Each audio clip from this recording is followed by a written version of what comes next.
بسم اللہ الرحمن الرحیم۔ دوستوں، سلطان صلاح الدین ایوبی رحمۃ اللہ علیہ اپنے سپاہیوں کے ساتھ شکار سے واپسی پر جنگل سے گزر رہے تھے کہ سلطان کی نظر ایک آدمی پر پڑی جس کو گاؤں کے 5-6 آدمی بری طرح سے مار رہے تھے۔ سلطان صلاح الدین ایوبی رحمۃ اللہ علیہ نے اپنے سپاہیوں کو اشارہ دیا کہ اپنے گھوڑے روک دو، اور سلطان نے اپنے ایک سپاہی کو بھیجا کہ جاؤ اور ان چاروں کو میرے سامنے حاضر کرو، اگر وہ نہ آئیں تو ان سب کی گردن اڑا دینا۔ سپاہی آدمیوں کے پاس گیا اور سلطان کا حکم دیا اور کہا کہ سلطان کے پاس حاضر ہو۔ جب سلطان کا نام سنا تو تھر تھر چاروں لوگ کانپنے لگے، لیکن پھر سلطان کے سپاہیوں نے کہا اگر تم بے قصور ہوئے تو سلطان کبھی بھی بے گناہ کو سزا نہیں دیتا۔ ادھر سلطان گھنے درختوں کے نیچے سائے میں بیٹھ گئے اور گھوڑے کو بھی آرام کے لیے چھوڑ دیا۔ ان گاؤں والوں سے پوچھا آخر ایسی کیا بات ہے کہ تم اس نوجوان پر بری طرح تشدد کر رہے ہو؟ تو انہوں نے کہا کہ سلطان معظم، یہ نوجوان ہمارے گاؤں میں رہتا ہے اور ہمارا رشتہ دار ہے، لیکن اس نوجوان سے ایسا گناہ سرزد ہوا کہ ہم خود کو بھی قابو میں نہ رکھ سکے۔ یہ بات سن کر سلطان صلاح الدین ایوبی رحمۃ اللہ علیہ نے کہا اس نوجوان نے آخر ایسا کیا گناہ کیا کہ تم نے اس کی سزا کا تعین خود ہی کر لیا؟ اور ایک بات اور، کسی مجرم کو سزا دینے کا تم خود طے نہیں کر سکتے؟ کیا منصف اور قاضی صرف شاہی سکوں کو اڑانے کے لیے بنائے جاتے ہیں یا پھر عیش و عشرت کے لیے؟ اگر اس نوجوان نے کوئی ایسا گناہ کر بھی دیا تھا تو آپ لوگ اس نوجوان کو قاضی کے پاس لے جاتے اور قاضی صاحب اس نوجوان کی گناہ کے مطابق اس کی سزا کو طے کرتے۔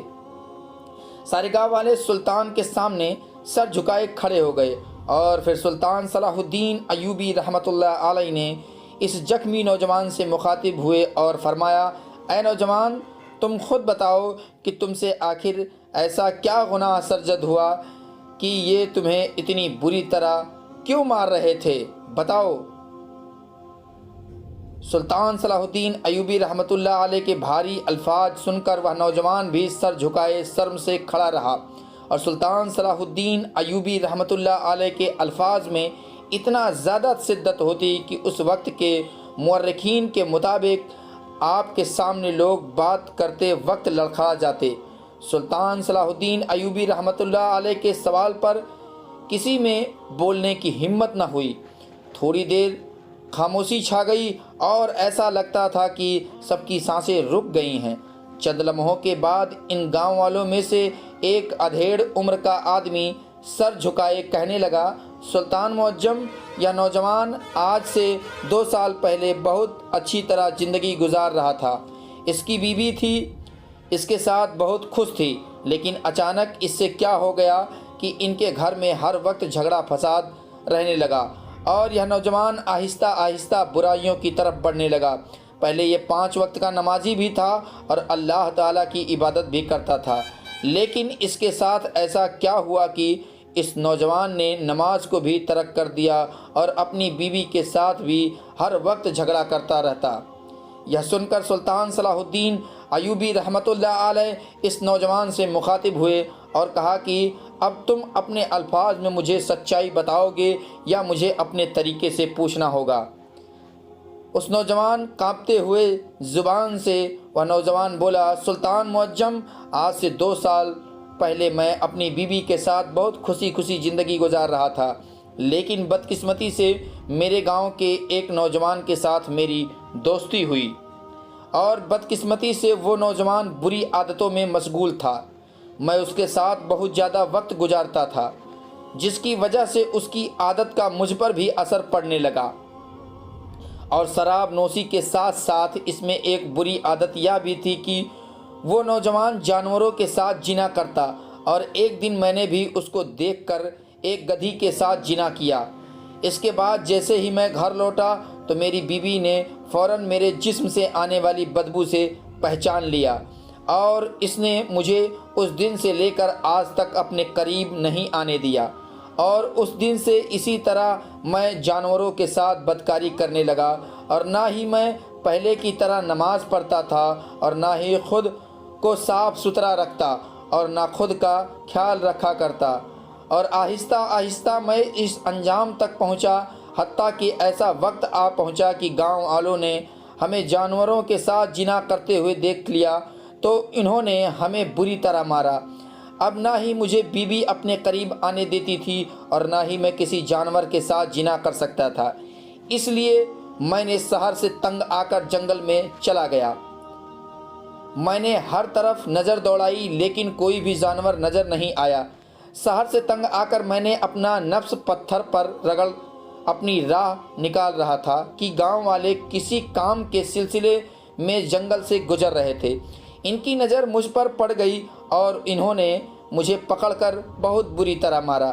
یہ سن کر سلطان صلاح الدین ایوبی رحمۃ اللہ علیہ غصے سے لال ہو گئے اور اپنی جگہ سے اٹھ کھڑے ہوئے اور پھر اس نوجوان کو کہا، تم نے ایسا گناہ کیا ہے جس کی معافی ملنے کی کوئی گنجائش ہی نہیں ہے۔ پھر سلطان نے اپنے سپاہیوں کو حکم دیا کہ اس نوجوان کو زندان میں جا کر باندھ دو۔ پھر آپ نے حکم دیا کہ کل صبح میری عدالت میں اس نوجوان کی بیوی کو لے کر تم حاضر ہو جانا۔ اگلے دن سلطان صلاح الدین ایوبی رحمۃ اللہ علیہ عدالت میں تشریف لائے۔ ادھر سے گاؤں والے اس نوجوان کی بیوی کو لے کر سلطان صلاح الدین ایوبی رحمۃ اللہ علیہ کی عدالت میں حاضر ہوئے۔ پھر سلطان صلاح الدین ایوبی رحمۃ اللہ علیہ نے مقدمے کی کارروائی شروع کی اور سپاہیوں کو حکم دیا کہ اس نوجوان کو میرے سامنے حاضر کرو۔ تمام درباری اس نوجوان کی حالت کو دیکھ کر عجیب عجیب باتیں کر رہے تھے اور کہہ رہے تھے کہ اس نے جو گناہ کیا ہے اس کو کبھی بھی معافی نہیں ملے گی۔ سلطان صلاح الدین ایوبی رحمۃ اللہ علیہ نے اس نوجوان کی بیوی سے پوچھا کہ جب تمہارے شوہر سے ایک بار گناہ ہوا تو تمہیں اس کو معاف کر کے تمہیں اس کو اس کا جائز حق ضرور دینا چاہیے تھا۔ تم نے اپنے شوہر کو جائز حق نہیں دیا اور وہ بری عادتوں میں دھستا چلا گیا اور تم بھی ان گناہوں میں اس کے ساتھ پوری مرتکب ہوئی، کیونکہ اگر تم اسے اپنی بیوی ہونے کا پورا حق دیتی تو آج وہ اس انجام تک نہ پہنچتا اور جتنے بھی اس نے گناہ کیے وہ آج شاید نہ کرتا۔ سلطان صلاح الدین ایوبی رحمۃ اللہ علیہ کے یہ الفاظ سن کر اس نوجوان کی بیوی بولی، سلطان معظم، جب سے یہ جانوروں کے ساتھ جنا کرنے لگا تھا اس کے جسم سے عجیب و غریب بدبو آتی تھی۔ میں روز بروز تنگ ہوتی جا رہی تھی اور مجھے شک تھا کہ یہ کوئی غلط کام کر کے آتا ہے، لیکن جیسے ہی میں پوچھتی تو مجھے باتوں میں ٹال دیتا۔ لیکن ایک دن جیسے ہی میرا یہ شوہر گھر آیا تو اس کے جسم سے بو آ رہی تھی۔ میں جان گئی تھی کہ یہ کسی جانور کے ساتھ جنا کر کے آ رہا ہے۔ میں نے فوراً پہچان لیا اور اس دن سے لے کر آج تک میں نے اسے اپنے قریب بھی نہیں آنے دیا۔ پیارے دوستوں، یہ سن کر سلطان صلاح الدین ایوبی رحمۃ اللہ علیہ نے کہا، تم بہت بڑے گناہ کی مرتکب ہو اور اگر آج تمہیں سزا نہ دی گئی تو آنے والے وقت پر بہت اثر پڑے گا، اس لیے تمہیں سزا بھگتنی پڑے گی۔ پھر سلطان صلاح الدین ایوبی رحمۃ اللہ علیہ نے اس نوجوان کو سزا سنا دی اور اس کے بعد سلطان نے لوگوں کو مخاطب کرتے ہوئے کہا کہ عورت مرد کو زمین سے آسمان تک لے جا سکتی ہے اور وہی عورت انسان کو آسمان سے گرا کر زمین کے نیچے بھی لے جا سکتی ہے۔ اگر تم چاہتی تو اپنے شوہر کا ساتھ دے کر اس کو اتنے بڑے گناہ کے دلدل سے دھنسنے سے بچا سکتی تھی، لیکن تم نے اس کی مدد کرنے کی بجائے آسانی والا راستہ اختیار کیا اور اس کو جلتی آگ اور گناہوں میں دھکیل دیا۔ حتیٰ کہ سلطان صلاح الدین ایوبی رحمۃ اللہ علیہ یہ باتیں کرتے ہوئے آپ دیدہ ہو گئے کہ اللہ کے عذاب سے ڈرو، یہ سب کچھ اللہ کے عذاب کو دعوت دینے کے مطابق ہے۔ پھر اس عورت سے مخاطب ہوتے ہوئے کہا، تمہیں بھی اللہ کے سامنے سجدہ ہو کر اپنے گناہوں کی معافی مانگنی چاہیے اور دعا مانگنی چاہیے، کیونکہ تم بھی اپنے شوہر کے گناہوں میں برابر کی شریک ہو۔ اللہ تعالیٰ سے دعا ہے پیارے دوستوں کہ اللہ تعالیٰ ہر مسلمان کو نیک اور اچھے دوست اور نیکوکار بیوی عطا فرمائے۔ پیارے دوستوں،